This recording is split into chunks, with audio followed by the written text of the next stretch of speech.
Para empezar esta clase vamos a iniciar con un pequeño caso. Si me ayudan por favor a ver lo más esencial de este caso para irlo resolviendo, ¿sí? Se trata de una mujer que tiene 35 años de edad, con antecedentes de gesta 1, parto 0, abortos 1, sin antecedentes patológicos de importancia.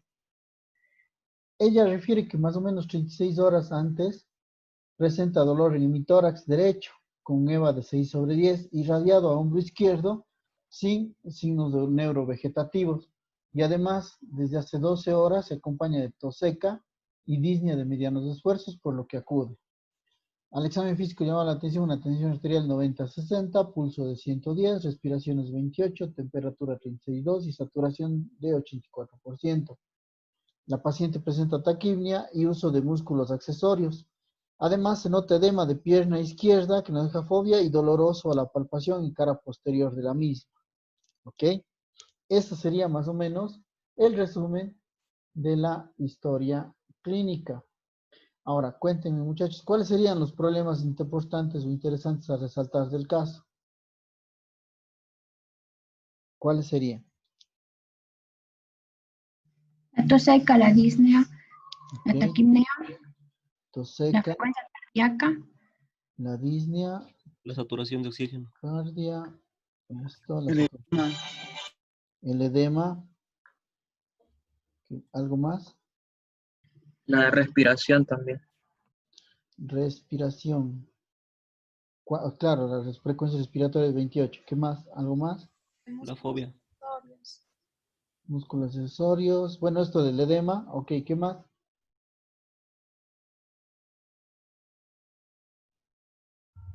Porque está dolorosa la palpación, la cara posterior de la pierna. Exacto. Doloroso a la palpación, ¿no? ¿Algo más? El dolor en hemitórax, doctor. El dolor en hemitórax, ¿no es cierto? Creo que sí, ¿verdad? La mayor parte de problemas hemos resaltado aquí.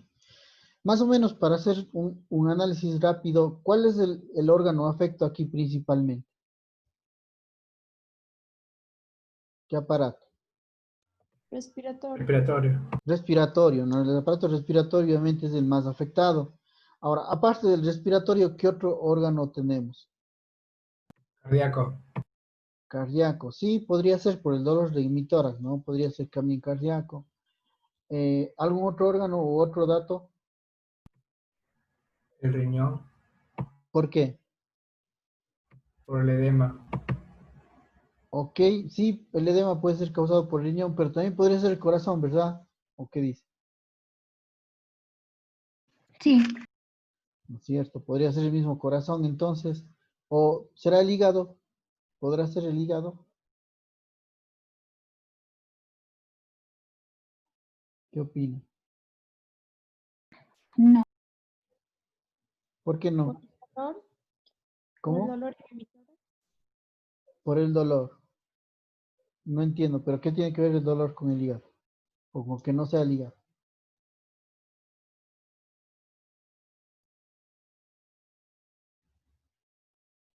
Bueno, más adelante vamos a ver esto, ¿ya? ¿Hecho? Ahorita vamos a continuar un poquito viendo los exámenes de laboratorio, los básicos, ¿no? El panel básico de exámenes de laboratorio que tiene esta paciente. Entonces, la biometría ustedes ya la habían visto antes, yo le coloco en esta X, aquí tenemos todas las células blancas, sería 6.400 leucocitos con neutrófilos de 68%. Hemoglobina 13,2 con hematocrito de 40. ¿Qué opinan? ¿Está bien o está mal esto? Los rojos. ¿Qué opinan?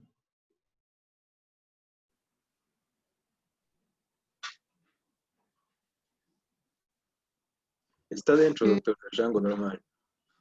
La hemoglobina está La relativamente... hemoglobina está 13. No está normal.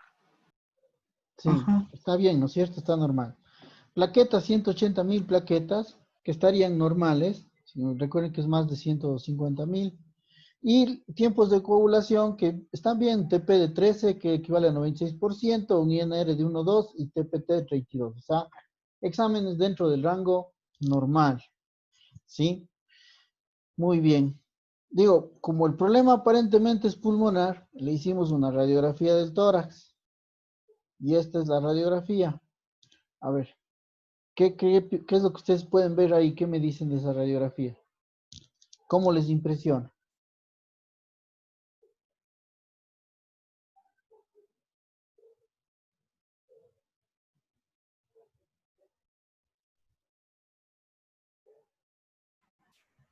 Se ve normal. Está normal. Está normal. Sí, Está normal. se ve normal. Ok, se ve normal, correcto. Tal vez lo único que llama la atención son los cilios engrosados. Sí, creo que un poquito más el derecho que el izquierdo, pero en realidad es normal, un corazón pequeño, en gota, los campos pulmonares se ven bien, no hay nada, placa tórax normal. Y ahora, la pregunta es, si tenía tanto problema respiratorio, ¿por qué? No se ve nada ahí. Es que el problema no es de bronquios, el problema debe ser de los vasos sanguíneos. Muy bien, por ahí va, ¿no es cierto? Me parece muy bien su apreciación. Continuemos. Vamos a ver la clase de hoy, lo que es trombosis, ¿sí? Trombosis. Entonces, la trombosis, ustedes saben que para que se pueda coagular la sangre debe haber un desequilibrio entre los factores procoagulantes y anticoagulantes. Lo usual es que los factores anticoagulantes superen a los factores procoagulantes y mantengan la sangre fluida. Cuando se rompe este equilibrio, lo que pasa es la trombosis, justamente ganan los factores procoagulantes. Ahora, existen varias formas de que cómo se van a manifestar los coágulos. La una son los famosos trombos. ¿Qué es esto de los trombos? Imaginémonos un ratito a la arteria carótida, a la carótida interna, es un vaso sanguíneo, una arteria, es grande, es una arteria gruesa, tiene pared gruesa y siempre su pared está abierta. Para que se forme un trombo, digamos por definición, tendría que formarse un coágulo que vaya desde el lado derecho, de la carótida hacia el lado izquierdo y ocluya completamente la luz.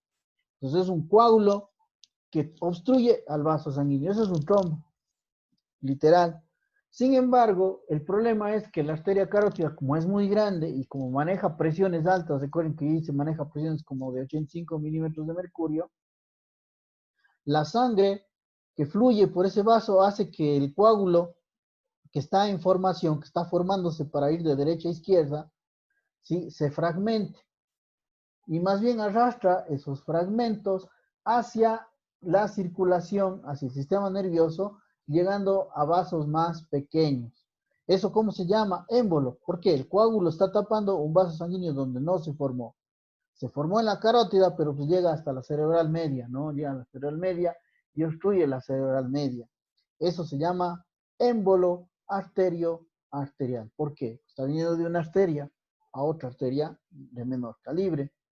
Pero también puede salir del corazón, émbolos en el corazón, sí, se llamaría cardioembolia, que se forman usualmente por fibrilación auricular, es lo más frecuente. ¿Qué es la fibrilación auricular? Me preguntarán ustedes. Es un trastorno del ritmo cardíaco en el cual el corazón está latiendo a una velocidad mayor de 250 latidos por minuto. Es tanta la velocidad que realmente no se mueve la pared. O sea, movimiento prácticamente imperceptible, por tanto no hay sístole, por tanto no se moviliza la sangre desde la aurícula, acuérdense que es auricular, hacia los ventrículos. Esto genera éstasis, es decir, la sangre se queda encharcada y esa sangre encharcada es la que finalmente produce coágulos y esos coágulos pues finalmente van al ventrículo y son disparados hacia el sistema nervioso o cualquier otro lugar, ¿no? En teoría puede ir a cualquier parte, aunque lo más frecuente es que vayan al sistema nervioso. Esto se llama entonces cardioembolia. Entonces, hablamos de émbolos que viajan a un extremo distal de un vaso sanguíneo. Ahora, ¿por qué se produce la trombosis? Rudolf Virchow ya contestó esa pregunta en 1856, cuando formuló la famosa triada de Virchow. Como todos los autores, pues no fue hasta después que se consideró que se trataba de una teoría aceptada, que hasta el día de hoy la vamos manejando, ¿no? ¿Qué dijo Rudolf Virchow? Dice que debe haber, para que exista un coágulo, tiene que haber un estado hipercoagulable, es decir, una condición que haga que la sangre se coagule con facilidad. Y la explicación suele ser el cáncer, el embarazo. Fíjense, el embarazo es un estado en el cual la mujer tiene hipercoagulabilidad. El tratamiento con estrógeno. Eso también a la mujer, el tratamiento con anticonceptivos, le produce, digamos, un estado hipercoagulable. Traumatismos, por ejemplo, el síndrome nefrótico, la sepsis, generalmente son factores que van a producir un estado hipercoagulable. Virchow dijo que tiene que haber lesión en la pared vascular, lesión endotelial para que se pueda formar el coágulo. Y lo más frecuente, la alteración más frecuente de la lista que ustedes pueden ver aquí es la ateroesclerosis, diabetes, hipertensión, dislipidemia, que generalmente tienden a tener este problema de la ateroesclerosis y formar coágulos, ¿no? Claro, los traumatismos también, la punción venosa también, la irritación quirúrgica como en la quimio, ¿no? También produce lesión de la pared vascular, pero en general la aterosclerosis es mucho más frecuente. Ahora, y el tercer elemento de la triada de Virchow es la éstasis circulatoria. Ya habíamos hablado de la fibrilación auricular, pero también podríamos hablar de insuficiencia venosa, las famosas varices, ¿no? Que también produce éstasis, acumulación de sangre, o la parálisis en los pacientes que también nos va a producir el mismo problema. Entonces, miren, tienen que producirse las tres cosas para que se produzca una trombosis, ¿sí? Ahora, esta trombosis es diferente según el vaso en el que estén. Hace rato estuvimos hablando de la carótida, ¿sí? La carótida.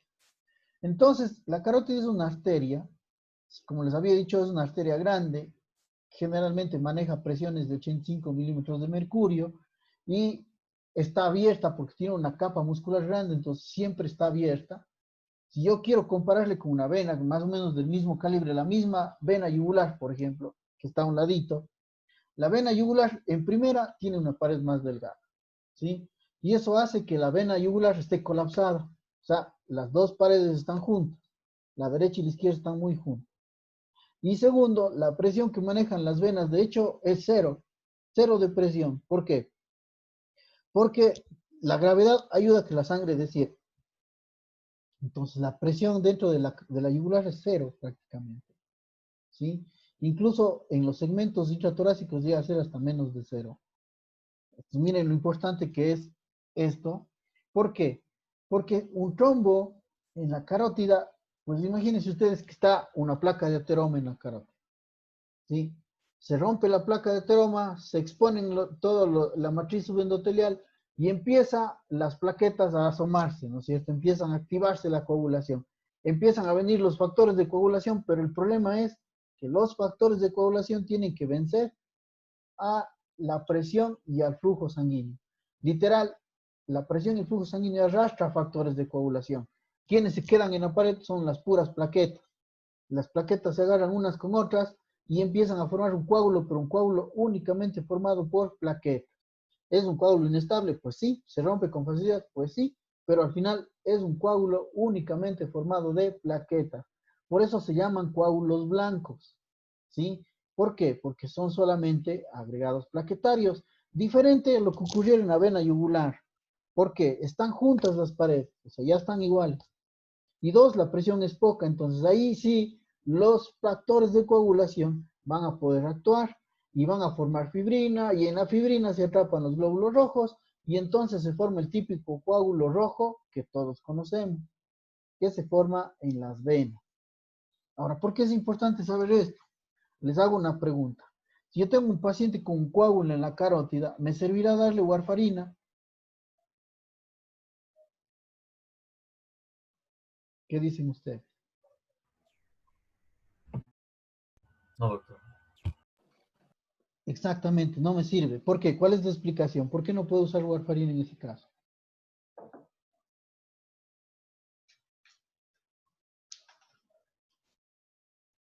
¿Por qué no podría usar warfarina si es anticoagulante? ¿Quién me explica?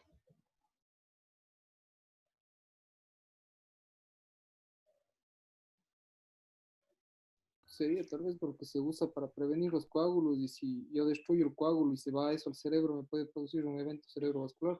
No. Es otra la explicación. Yo creo, doc, que puede ser porque, bueno, el coágulo blanco es netamente plaquetario. Ujú. En cambio, los rojos van a ser con factores de coagulación 9, 10, 11 y 12. Entonces hay que inhibir sus factores de coagulación y damos para eso, para los trombos venosos. En cambio, para los plaquetarios, había que ocupar otro tipo de fármaco que sea efectivo contra las plaquetas. Exactamente, muy bien, esa es la respuesta, ¿no? Si yo le doy warfarina, estoy actuando sobre los factores vitamina K dependientes, el factor 2, el factor 7, el factor 9 y el factor 10. Entonces, no me sirve de nada porque si ya se barrieron hace rato con el flujo sanguíneo. No me protege la warfarina. ¿Sí? Tengo que darle al paciente más bien un antiagregante plaquetario para evitar que esas plaquetas se peguen. Entonces, por eso es que los cardiólogos en infarto agudo de miocardio y los neurólogos en enfermedad cerebrovascular dan antiagregantes. Claro, los cardiólogos la dan por dos, ¿no? Dan aspirina y clopidogrel. Mientras que los neurólogos usualmente usan solo uno, solo aspirina o solo clopidogrel, dependiendo del caso, ¿no? Entonces, es justamente para evitar la formación de estos coágulos blancos. ¿Sí? No me sirve darle warfarina al paciente. ¿Sí?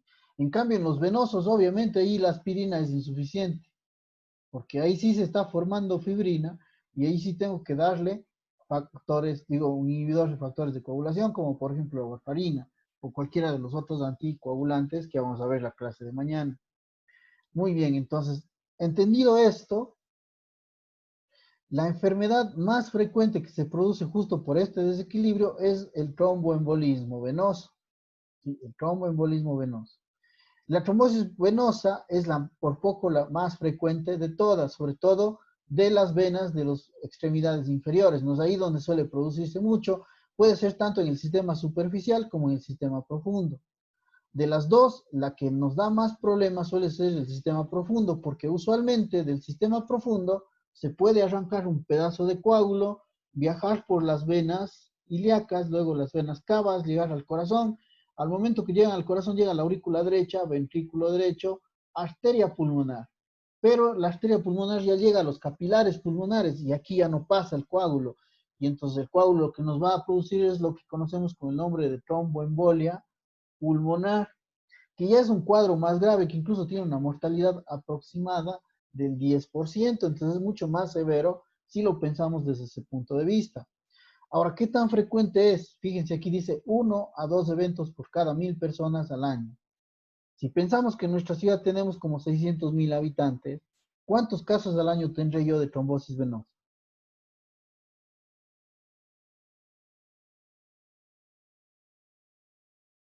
¿Cuántos pacientes habrá? Si tenemos 600,000 y se producen 1 a 2 eventos por cada 1000 personas,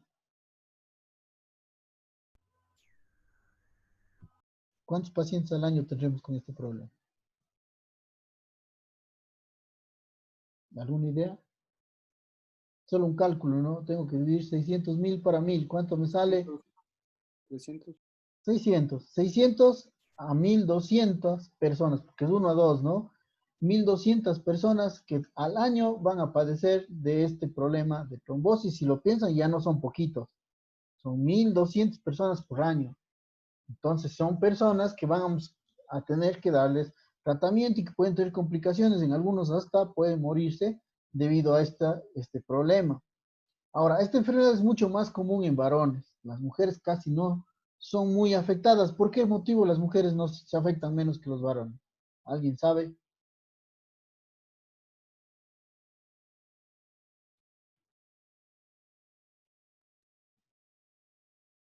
¿Alguna idea? No, muchachos, sí saben ustedes. ¿Por sus cambios hormonales, tal vez? Exactamente. Por los cambios hormonales que tiene la mujer. Las hormonas femeninas le protegen de este problema. Las mujeres están protegidas, pero solo mientras están con sus ciclos menstruales. Porque después de la menopausia se igualan a los varones. Miren qué pasa en personas mayores de 55 años. Vamos a tener un evento por cada 100 personas al año. ¿Qué significa esto? ¿Qué significa esto? Significa que vamos a tener nosotros en este caso en particular, ¿sí? Una multiplicación importante de casos. Ya no van a ser 600, sino van a ser 6,000 casos en Cuenca, por ejemplo, con 600,000 habitantes. ¿Cuándo pasan más de los 55 años de edad? Entonces, se multiplica exponencialmente el número de casos. ¿Por qué? Porque las mujeres que estaban protegidas antes de esa edad pues ahora ya se igualaron a los varones. ¿Sí? Entonces miren qué interesante que es esta enfermedad y hay que cuidar mucho a nuestra población porque realmente es una enfermedad importante en cualquier lugar del mundo. Ahora, una complicación común que suelen tener estos pacientes es el síndrome post-trombótico. ¿Qué significa? Se quedan con dolor en la zona donde fue la trombosis, hinchazón, está siempre hinchada la pierna y eso puede llevar a úlceras debido a la mala circulación que queda después de la trombosis. Esto pasa más o menos en la mitad de los pacientes de síndrome post-trombótico. Muy bien. ¿Cuál es la fisiopatología de la enfermedad? Pues la misma triada de Virchow. Quiero que se fijen en esta imagen. Me gusta muchísimo esta imagen. Creo que no es una imagen muy, muy explicativa. Aquí te vemos cómo está una vena normal. Vemos cómo el flujo laminar se va hacia arriba. Como pues el paciente está de pie. La sangre se regresa, pero choca con la válvula y se forma un bucle. ¿Sí? Al final, pues, este bucle no importa porque lo que hace es direccionar la sangre nuevamente hacia arriba. Sin embargo, hay un fenómeno interesante. La sangre que está más hacia los bordes, fíjense, la sangre que está más pegado a los vértices de las válvulas, se mueve más lento. Esta sangre se mueve muy lento. Sí, obviamente la capa más superficial es la que primero se va. La capa más profunda, pues se tarda más tiempo y esto hace que el oxígeno que está consumido, el oxígeno que está aquí está consumido, se forma entonces una zona de hipoxia en los vértices de las válvulas. Ahora, esto sería malo si no fuera gracias a que el tejido endotelial se prepara y tiene todos estos factores anticoagulantes. Fíjense, tiene trombomodulina, el receptor es la proteína C, heparina, el activador del plasminógeno tisular, óxido nítrico que produce vasodilatación y prostaciclina. Es decir, tenemos aquí un medio anticoagulante que funciona en la vena normal. ¿Qué es lo que ocurre si en cambio la vena es anormal? Hay éstasis, digamos, se fallan estas válvulas. La sangre va hacia arriba con el impulso, pero se regresa y como no hay quien lo detenga, pues la sangre se queda aquí acumulada. Se forma éstasis. Éstasis. Esta éstasis en la sangre que estaba aquí en los vértices todavía se vuelve más importante. Fíjense cómo aquí esta imagen nos muestra que hay una hipoxemia mucho mayor que si comparamos con la válvula normal.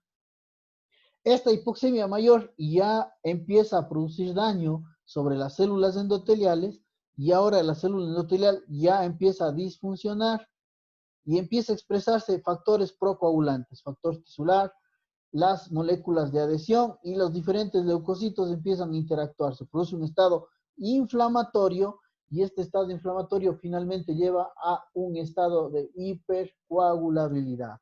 Entonces, ¿de qué hablamos? Triada de Virchow. Éstasis sanguíneo, lesión endotelial o disfunción endotelial y estado de hipercoagulabilidad. El resultado, la trombosis. Ok, ¿alguna pregunta?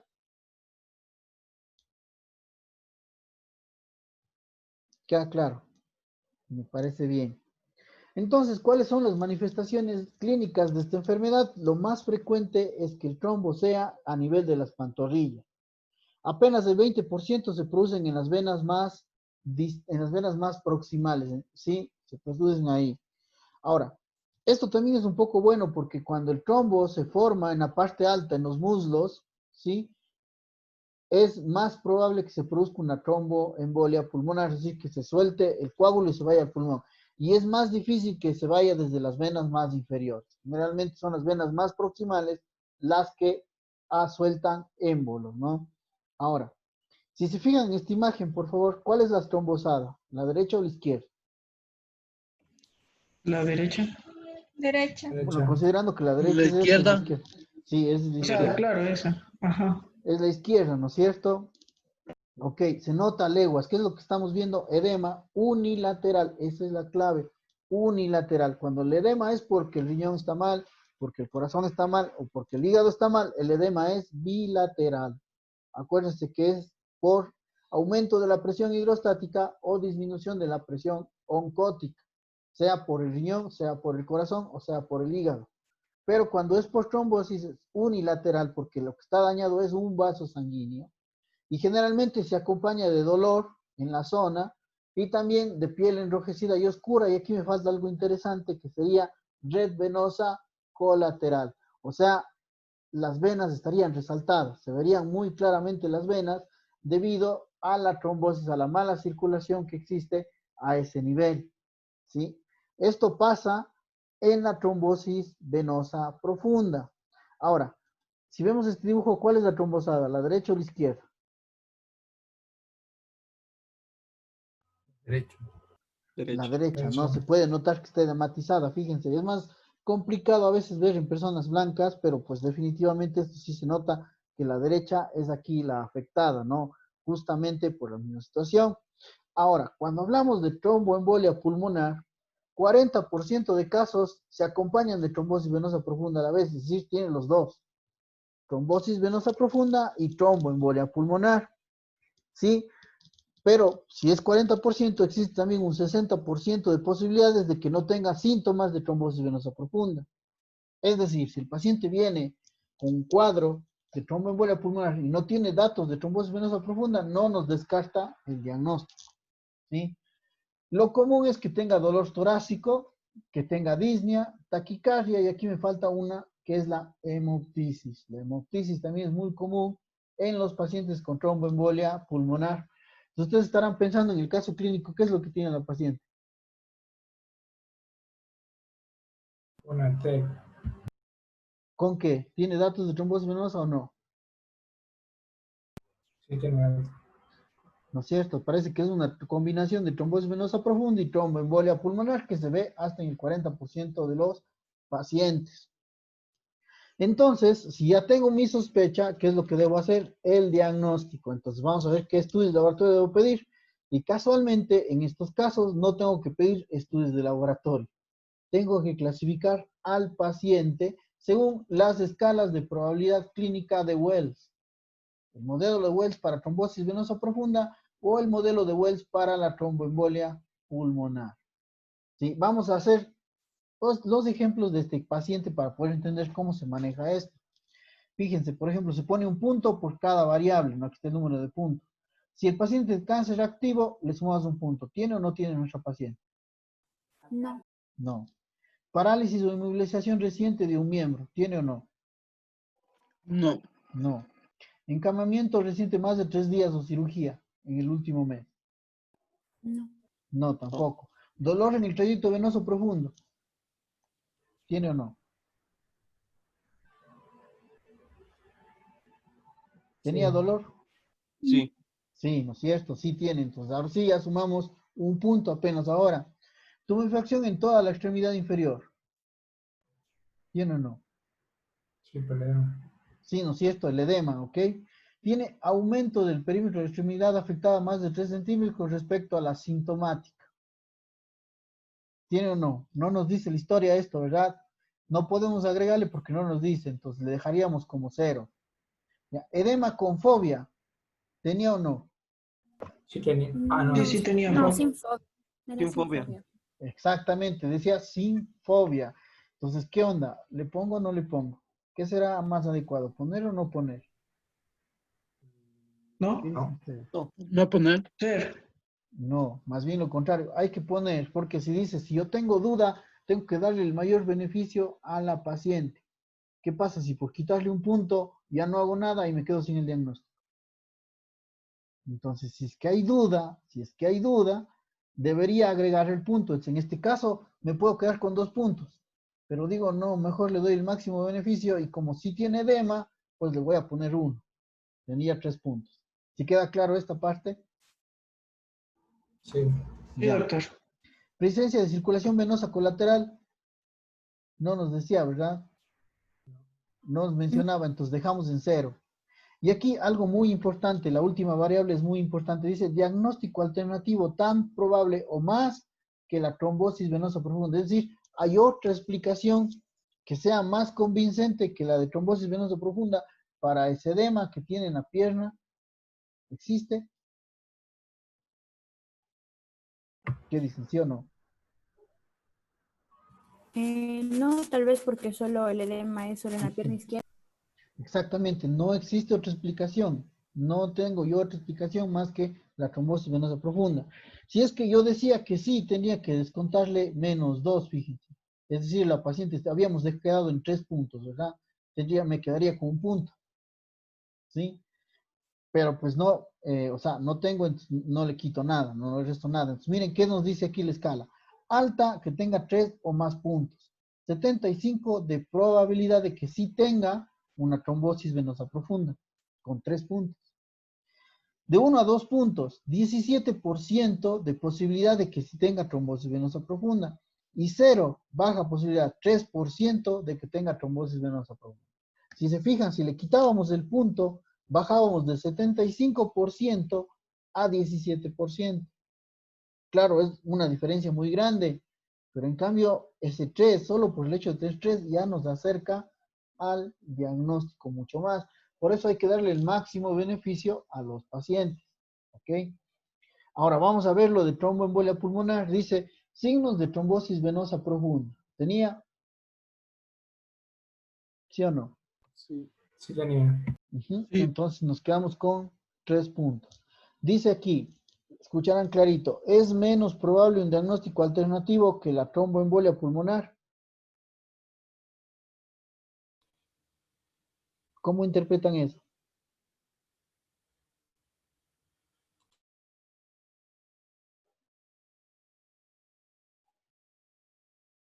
Dicho de otra forma, diríamos, ¿es tromboembolia pulmonar? ¿Sí o no?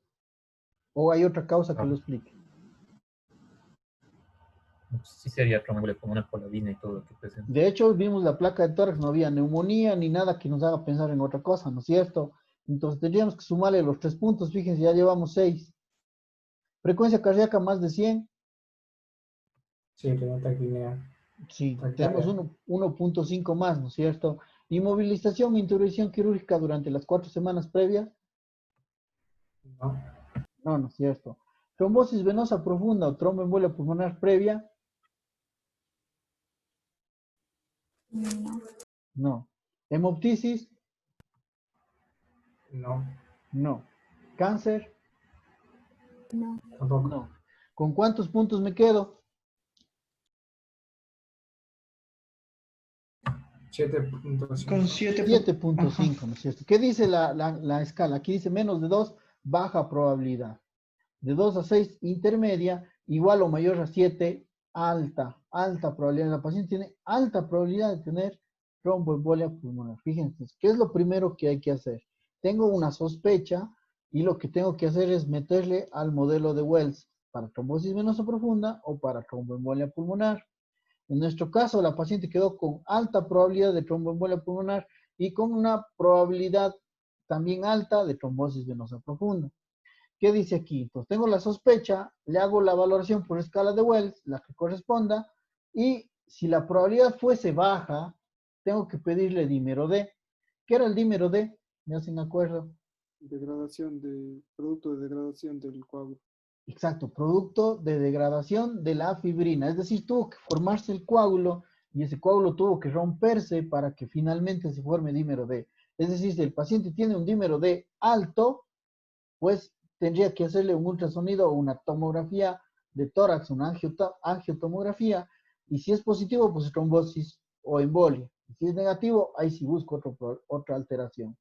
Pero si el dímero D es bajo, en caso de que la probabilidad sea baja, si el dímero D sale negativo o normal, eso quiere decir descarte el diagnóstico. Buscar alternativas. Solo en esta probabilidad baja me sirve. Como nuestra paciente cayó en moderada o alta, ¿qué es lo que tengo que hacer directamente? Ultrasonido Doppler para buscar trombosis venosa y una angiotomografía de tórax para buscar tromboembolia pulmonar. Si es que esta es negativa, pues buscamos otro diagnóstico. Y si esta es positiva, tenemos el diagnóstico de trombosis o embolia. ¿Queda claro el algoritmo de diagnóstico? Sí. Bueno, vamos a ver qué pasó con la paciente. Le hicimos un dímero D, de todas maneras hizo un dímero D, es de 2200 con valor referencial de 500, es decir, un dímero D está alto, quiere decir que finalmente existió la presencia de coágulo, ¿no? Le hicimos un electrocardiograma. Yo sé que no es la intención enseñar electro en esta clase, nos demoraríamos muchísimo si lo hiciéramos, pero sí quiero mostrarles un signo que es muy característico de la tromboembolia pulmonar. Los pacientes con tromboembolia pulmonar hacen S en D1, Q en D3 y onda T negativa en D3. Repito, S en D1, onda Q en D3 y onda T negativa también en D3. El patrón se llama S1, Q3, T3. ¿Sí? S1, Q3, T3. Ese patrón es muy característico de los pacientes con tromboembolia pulmonar. Entonces, con esto, pues le hicimos una angiotomografía. No sé si pueden ver o qué pueden ver en esa angiotac. ¿Qué dicen? Ahí se ve Una ventana. Es una ventana mediastínica, ¿no? No es para ver pulmón.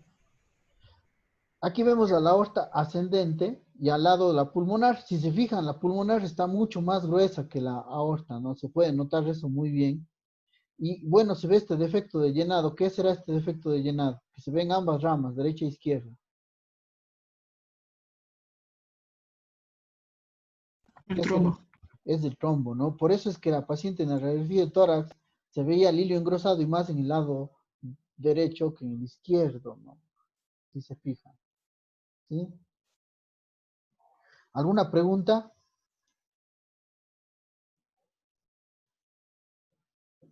¿Queda claro entonces? Ahora, trombofilia. ¿Qué es trombofilia? Es la probabilidad latente que tiene una persona de formar trombos arteriales o venosos.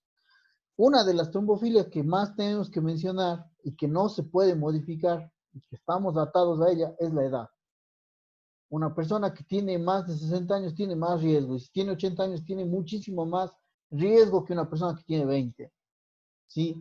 Entonces, inexorablemente, conforme pasen los años, vamos acercándonos a tener riesgo de trombosis, posibilidad latente de formar trombos, ¿sí?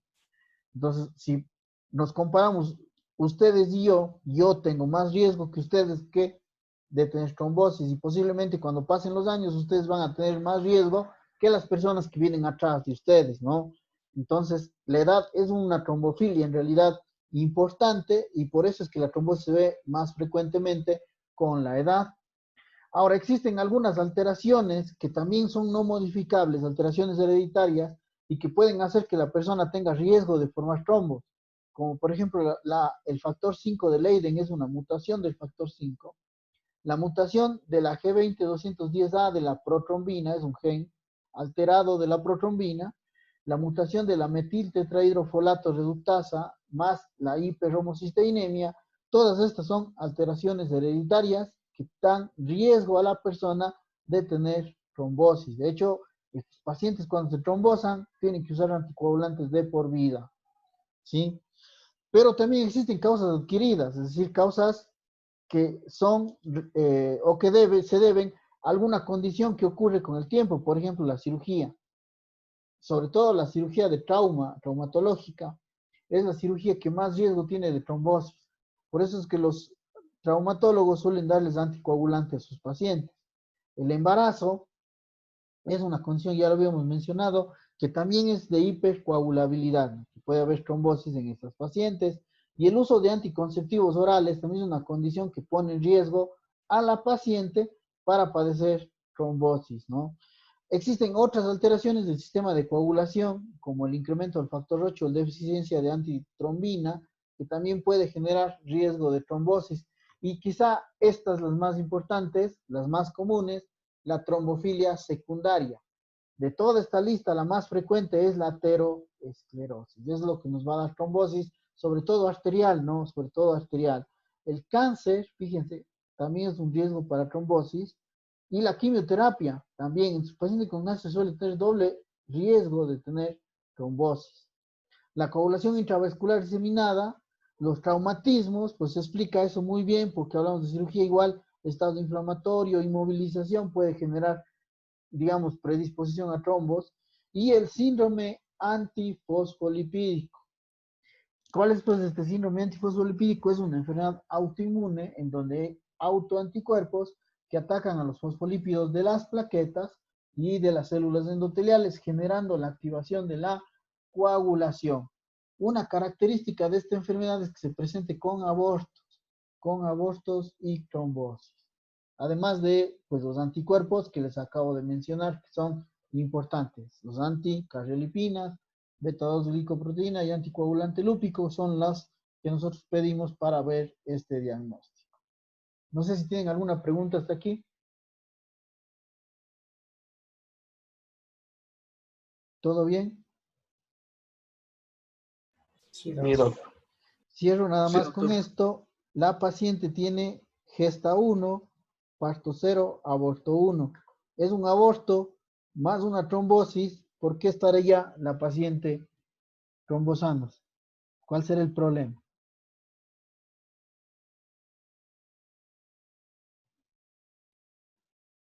¿Me entendieron la Síndrome pregunta? autoinmune, por la edad. correcto. ¿Qué enfermedad autoinmune? El síndrome antifosfolipídico. Síndrome antifosfolipídico, ¿no es cierto? Anticuerpos en contra de los fosfolípidos que producen abortos y trombosis. El diagnóstico definitivo es, pues, síndrome antifosfolipídico, que es una trombofilia que le generó a la paciente una trombosis venosa y una tromboembolia pulmonar. Muy bien, muchachos. ¿Preguntas?